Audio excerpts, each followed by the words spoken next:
हाय, ये क्या हुआ? मेरा खून तो साग में गिर गया। क्या मुझे इसे फेंक देना चाहिए?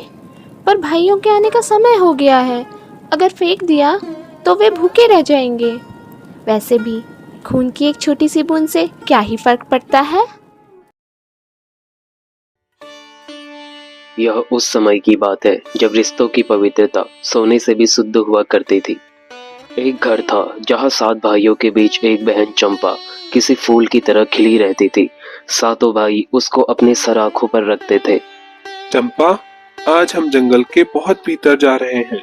अपना ख्याल रखना, घर का दरवाजा अंदर से बंद रखना और किसी अनजान को अंदर मत आने देना। भैया, आप रोज ही कहते हैं। आप भूल जाते हैं कि आपके जैसा रक्षक अगर किसी के पास हो तो उसे डरने की क्या ही जरूरत। बस आप समय पर लौट आना। हाँ, मैं आपका इंतजार करूंगी। भैया आप चिंता मत करो, चंपा तो हमारी शेरनी है।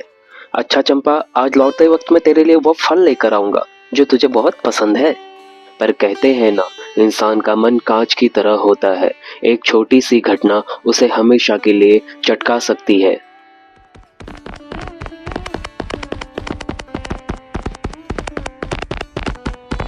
मेरे भाई कितने अच्छे हैं। भगवान सबको ऐसे ही भाई दें। आज इनके लिए ऐसा खाना बनाऊंगी कि उनकी सारी थकान मिट जाए। शाम का अंधेरा छा रहा था। चंपा ने चूल्हा जलाया। वह बड़ी सावधानी से साग काट रही थी। वह अपने भाइयों के आने की खुशी में खोई हुई थी। उसे अंदाजा भी नहीं था कि आज उसकी हाथों से हुई एक छोटी सी चूक उसके भाइयों के भीतर के इंसान को मार देगी और एक आदमखोर को जन्म देगी।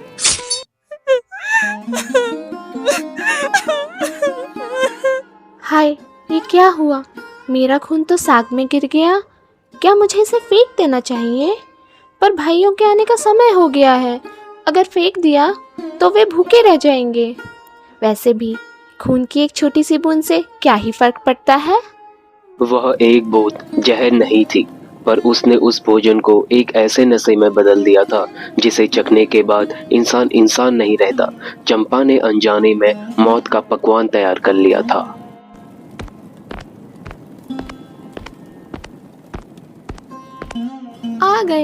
आ गए वे। हे भगवान, इस महक को छुपा ले।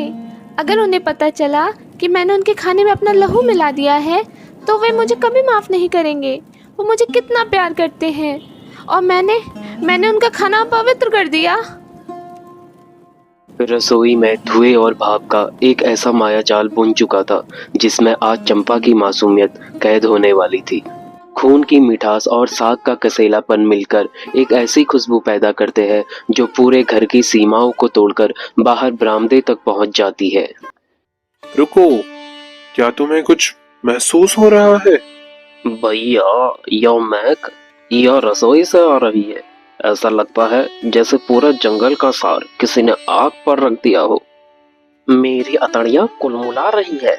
ऐसी भूख तो मुझे 7 जन्मों में नहीं लगी। चंपा, ओ चंपा, आज तूने क्या जादू किया है? भैया, आप लोग आ गए। हाथ मुंह धो लीजिए, आज भोजन तैयार है।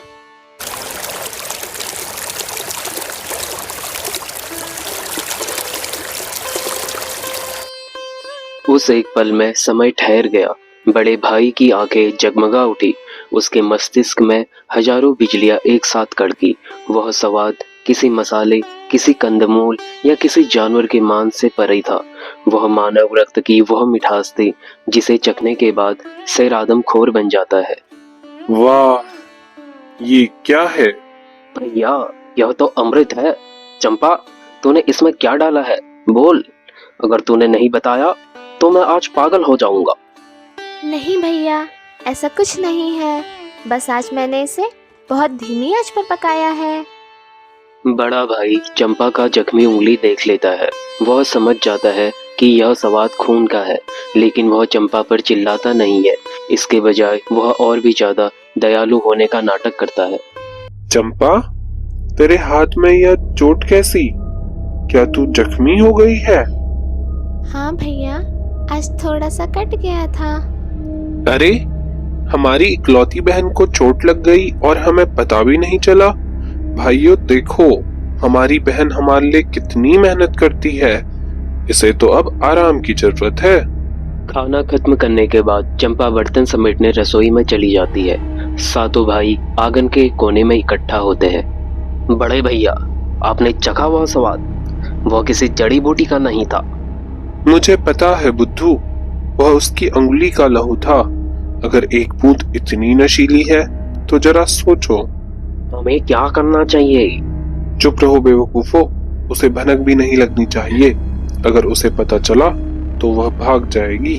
हमें उसे प्यार से फांसना होगा। सबसे छोटा भाई सुखू बड़े भाइयों की सारी बातें गौर से सुन रहा था। नहीं, आप लोग पागल हो गए हो क्या? वो हमारी बहन है। हमने उसे अपनी जान से ज्यादा प्यार किया है।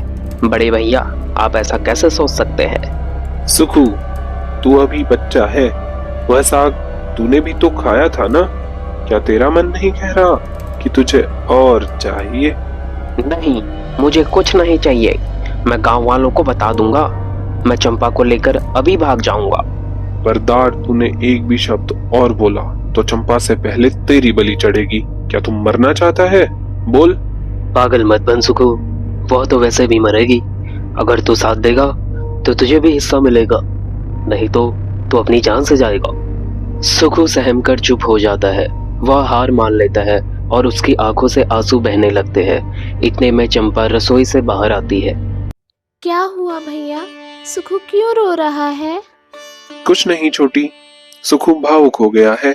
हम इसे बता रहे थे कि कल हम सब तुझे उस ऊंचे महुआ के मचान पर ले जाएंगे।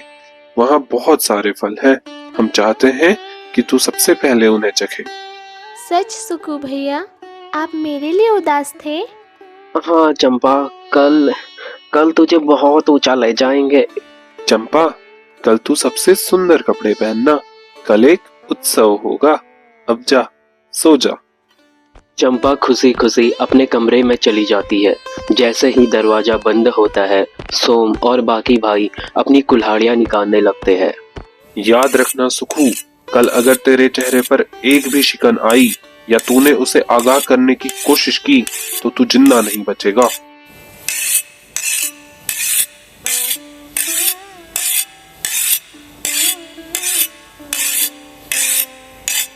बड़े भैया, आखिर इतनी रात को आप कर क्या रहे हैं? कुछ नहीं लाडो, कल उत्सव के लिए फल काटने के औजार तेज कर रहा हूँ। यह सुबह चंपा के लिए किसी उत्सव से कम नहीं थी। उसे लग रहा था कि उसके सातों भाई उसे जंगल के सबसे ऊंचे मचान पर ले जाकर दुनिया का सबसे सुंदर नजारा दिखाएंगे। वह मासूम नहीं जानती थी कि उसके लिए सूरज आज आखिरी बार उगा है। बड़े भैया देखिए, मैं तैयार हूँ। सुखू भैया देखिए, मैंने वही ओढ़नी पहनी है जो आप पिछले साल मेरे लिए लाए थे। आज हम बहुत दूर जाएंगे ना? हाँ चंपा, आज हम बहुत दूर जाएंगे। इतना दूर कि फिर कभी वापस आने की जरूरत नहीं पड़ेगी। चलो, अब देर हो रही है। जंगल के पक्षी चहचहा रहे थे, पर उनकी आवाज में एक चेतावनी थी। चंपा को लगा कि हवाएं उसे दुलार रही है, पर असल में वे उसे आखिरी विदाई दे रही थी। वो देख चंपा, तेरा सिंहासन। तो ऊपर जा और वहां से देखना कि हम कैसे शिकार करते हैं। जब हम कहें तभी नीचे देखना। चंपा सावधानी से सीढ़ी चढ़कर मचान पर पहुंचती है। नीचे सारे भाई एक साथ अपने धनुष निकालते हैं। तीरों की नोक ऊपर चंपा की ओर मुड़ जाती है। भैया, यहाँ से तो पूरा जंगल दिख रहा है, पर आप लोग धनुष क्यों तान रहे हो? क्या कोई हिरण दिखा है? हाँ चंपा, शिकार बिल्कुल निशाने पर है। भाइयों, कमान खींचो। भैया, मेरा हाथ कांप रहा है। तो इन्हें मत कांपने दे। याद कर उस स्वाद को। अगर आज चूके तो फिर कभी वह अमृत नसीब नहीं होगा। खींच अपनी कमान। तीर हवा को चीरते हुए ऊपर जाता है और चंपा के बाहों को छूकर निकलता है। उसके साथ रक्षक 7 शिकारी बनकर उसे निशाना बना रहे हैं। यह देखकर चंपा का कलेजा मुंह को आ जाता है। भैया, ये क्या है? आपने मुझे मुझ पर तीर चलाया। तभी दूसरा तीर चंपा के कंधे पर धंस जाता है।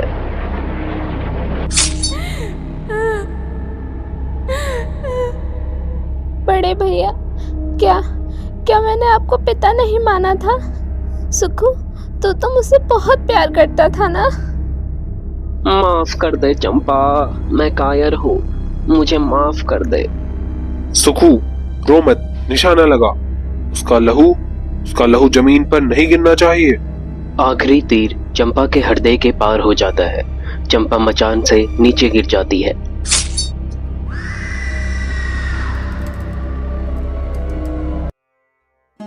उस दिन आकाश भी रोया होगा। 7 भाइयों ने अपने खून के रिश्ते को भूख की सूली पर चढ़ा दिया था। रक्षक ही भक्षक बन गए थे। चंपा की आंखें खुली रह गई, जिनमें अपने भाइयों के प्रति प्रेम और धोखा दोनों जम गए थे। स्वाद, वही स्वाद भाइयों, जल्दी करो, आग जलाओ। आज जंगल में एक ऐसी दावत होगी जो कभी किसी को नसीब नहीं हुई। और इस तरह एक मासूम का अंत हुआ। लेकिन जहाँ पाप का अंत होता है, वहीं से प्रतिशोध की शुरुआत होती है। देखो भाइयों, यह लाल रंग, यही तो हमारे जीवन का असली सुख है। आज तक हम जानवरों का शिकार करते रहे, पर असली शिकार तो हमारे घर में ही पल रहा था। देर मत कीजिए बड़े भैया, आग जल चुकी है। सूरज ढलने से पहले हमें इस अमृत का भोग लगाना है। अगर गांव वालों को भनक लगी तो वे हमें राक्षस कहेंगे। बड़ा भाई कुल्हाड़ी लेकर चंपा के निर्जीव शरीर को काटने लगता है। रुक जाइए बड़े भैया, रुक जाइए। आप यहाँ क्या कर रहे हैं? वह हमारी बहन है। क्या आपको जरा भी दया नहीं आती? भगवान हमें कभी माफ नहीं करेगा। दया? भूख के आगे कैसी दया सुखू? अगर भगवान को यह मंजूर नहीं होता तो वह इसके लहू में इतना स्वाद क्यों डालते? सुन, अगर आज तूने अपना यह मुंह खोला तो इस आग में अगला हिस्सा तेरा होगा। क्या तू भी अपनी बहन के पास जाना चाहता है? आप भाई नहीं, आदमखोर है। हाँ, हम वही हैं जो हमारी किस्मत ने हमें बनाया है। अब जा और चुपचाप बैठ। जब भोजन तैयार हो जाए तो अपना हिस्सा ले लेना, वरना तुझे जिंदा गाड़ दूंगा। उस दिन जंगल की रूह कांप उठी होगी। जिन हाथों ने रक्षा का वचन दिया था, वही हाथ आज अपनी ही बहन की हड्डियों को चबा रहे थे। रिश्तों का वह पवित्र बंधन आज एक हांडी में उबलकर खत्म हो गया था। बड़े भैया, आपने सही कहा था। ये तो सच में दिव्य है। ऐसी कोमलता, ऐसी मिठास। अब मुझे समझ आया कि कल का साग इतना स्वादिष्ट क्यों था। ले सुखू, यह तेरा हिस्सा है, खा इसे और अपनी नसों में उस ताकत को महसूस कर। यह चंपा का उपहार है हमें। सुखू उस पत्तल को देखता है। उसके अंदर घृणा का ज्वार उठ रहा है। वह उस मांस को छूना भी नहीं चाहता। वह देखता है कि बाकी भाई खाने के नशे में और थकावट के कारण धीरे धीरे उगने लगे हैं। मैं तुझे नहीं खा सकता चंपा। मैं तेरा गुनहगार हूँ कि तुझे बचा न सका। बहन, मैं तुझे इस धरती माँ की गोद में सौंप रहा हूँ। तू यहाँ से फिर उगना, इन सब को सजा देना। मैं तेरा हिस्सा मिट्टी में बो रहा हूँ। तू फूल बनकर खिलना, तू गीत बनकर गूंजना, ताकि दुनिया जान सके कि तेरे भाइयों ने तेरे साथ क्या किया। भाइयों को लगा कि उन्होंने चंपा को मिटा दिया है। वे नहीं जानते थे कि जिसे उन्होंने भोजन समझा था, वह अब एक बीज बन चुका था। एक ऐसा बीज जिसकी जड़ें अब इन 7 भाइयों के विनाश तक पहुंचने वाली थी। समय एक ऐसा समंदर है जिसकी लहरें हर पाप को किनारे पर लाकर पटक देती है। 12 साल बीत गए। हालांकि दुनिया की नजरों में वे समृद्ध थे। उनके घर अनाज से भरे थे और गांव में उनका दबदबा था।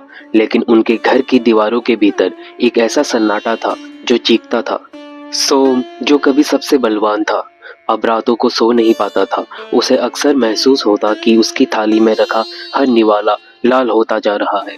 उसे हवाओं में अपनी ही बहन की वह खिलखिलाहट सुनाई देती, जिसे उसने 12 साल पहले एक तीर से खामोश कर दिया था। सुखू, वह तो एक जिंदा लाश बन चुका था। वह अक्सर उसी जंगल की दिशा में मुंह करके घंटों बैठा रहता, जहां उसने अपनी बहन के अवशेषों को बोया था। वह इंतजार कर रहा था किसी चमत्कार या फिर सर्वनाश का।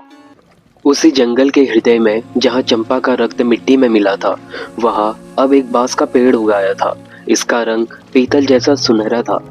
जब भी उस इलाके से कोई गुजरता उसे एक मधुर संगीत सुनाई देता, पर जैसे ही वो पास जाता संगीत बंद हो जाता। लोग उसे रोता हुआ जंगल कहने लगे थे। हे विधाता, मैंने पूरी दुनिया छान ली, रेगिस्तानों की धूल फांक ली, पहाड़ों की चोटियां भी नापी, पर ऐसा अद्भुत पेड़ आज तक नहीं देखा। इसकी टहनियां हवा में ऐसे हिल रही हैं जैसे कोई स्त्री अपने बाल सुखा रही हो। और यह गूंज, यह संगीत कहाँ से आ रहा है? मुसाफिर, तू संगीत ढूंढ रहा है या सच? यहाँ संगीत और सच एक ही राग में बंधे हैं। कौन है? कौन बोल रहा है? क्या इस पेड़ में कोई यक्ष रहता है या कोई भटका हुआ साया? मैं वह हूँ जिसे अपनों ने पराया किया। मैं वह हूँ जिसका रक्षकों ने भक्षण किया। मुसाफिर, अगर तेरे पास साहस है तो मेरी एक टहनी काट ले और मुझे एक वाणी दे। मैं चुप रहकर थक गई हूँ। 12 साल से मैं इस मिट्टी के नीचे दबी चीख रही हूँ। मुझे लोगों के बीच ले चल। मैं एक नादान सा गायक हूँ देवी। मेरी क्या मजाल कि मैं तुम्हारी रूह को आवाज दे सकूं। पर अगर तुम्हारी यही इच्छा है तो मैं तुम्हें एक ऐसी बांसुरी का रूप दूंगा कि पत्थर भी पिघल जाए।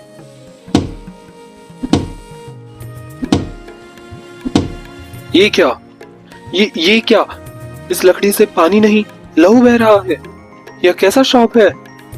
यह लहू नहीं, वह प्यास है जो बुझाई नहीं गई। इसे अपनी फूंक से सुरों में बदल दे मुसाफिर। आज से मेरी हर सांस तेरी होगी और तेरा हर राग मेरा प्रतिशोध होगा।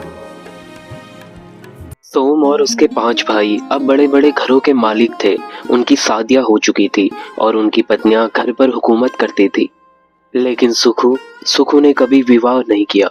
वह आज भी उस छोटे से कच्चे घर में रहता था, खुद अपने लिए खाना बनाता और अपनी बहन की यादों में आंसू बहाता। इसी समय जंगल के उस जादुई बांस से बनी बांसुरी को लेकर वह बंजारा गांव की सरहद पर दाखिल हुआ। वह बांसुरी कोई साधारण वाद्य यंत्र नहीं थी, वह चंपा की पुकार थी। 7 भाइयों की लाडो थी मैं, सातों की आंखों का तारा। एक निवाले के लालच में अपनों ने ही मुझे मारा।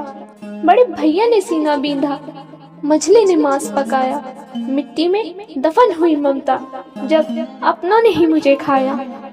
बंद कर यह मनहूस बांसुरी। कौन है तू? किसने तुझे यहाँ भेजा है? सोम, इसे चुप कराओ। अगर गांव वालों ने इसके शब्दों के अर्थ को समझ लिया तो हम कहीं मुंह दिखाने के काबिल नहीं रहेंगे। यह बंजारा कोई तांत्रिक प्रतीत होता है। ये ले, ये दक्षिणा पकड़ और अपनी यह मनहूस बांसुरी लेकर अभी के अभी यहाँ से दफा हो जा। अगर तू यहाँ दोबारा इस गांव की सीमा में दिखा तो मैं तुझे कुत्तों से नुचवा दूंगा। भाग यहाँ से। बंजारा अपमानित होकर आगे बढ़ता है। गली के अंत में एक छोटा सा सादा घर है। वहाँ सुखू आंगन में अकेला बैठा है। जैसे ही वह बांसुरी की धुन सुनता है उसे ऐसा लगता है जैसे चंपा उसे पुकार रही हो। ठहर जाओ भाई, मैं तुम्हें अपनी जिंदगी की सारी कमाई दे दूंगा। यह बांसुरी मुझे दे दो। तूने इसे पहचान लिया।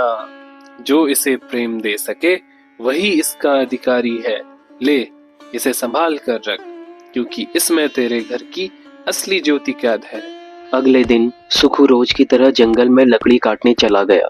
वह जानता था कि शाम को आकर उसे खुद आग जलानी होगी, पर जैसे ही उसके कदम घर से दूर हुए बांसुरी से एक दिव्य प्रकाश निकला।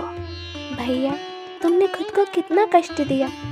आज मैं तुम्हारी वही पुरानी चंपा बनकर सेवा करूंगी।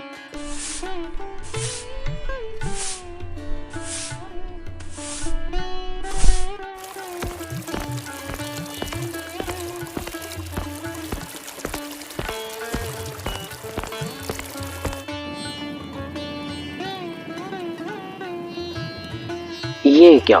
घर से सौंधी खुशबू आ रही है। दरवाजा भी खुला है। कहीं कोई चोर तो नहीं घुस गया? यह सवाल, ये तो चंपा के हाथों जैसा है।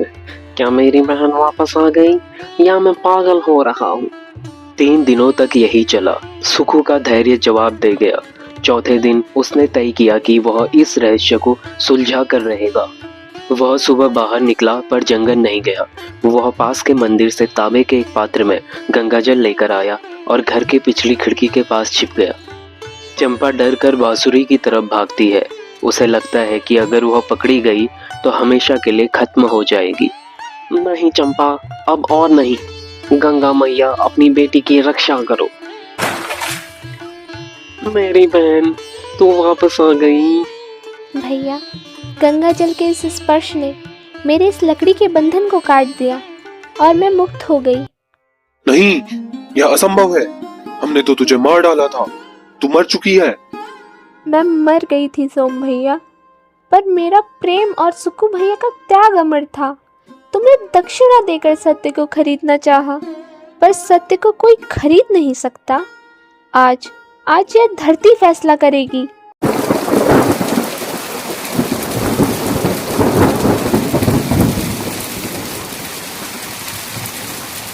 न्याय का सवेरा हुआ। चंपा और सुकु प्रेम के साथ उस घर में मालिक बनकर रहने लगे।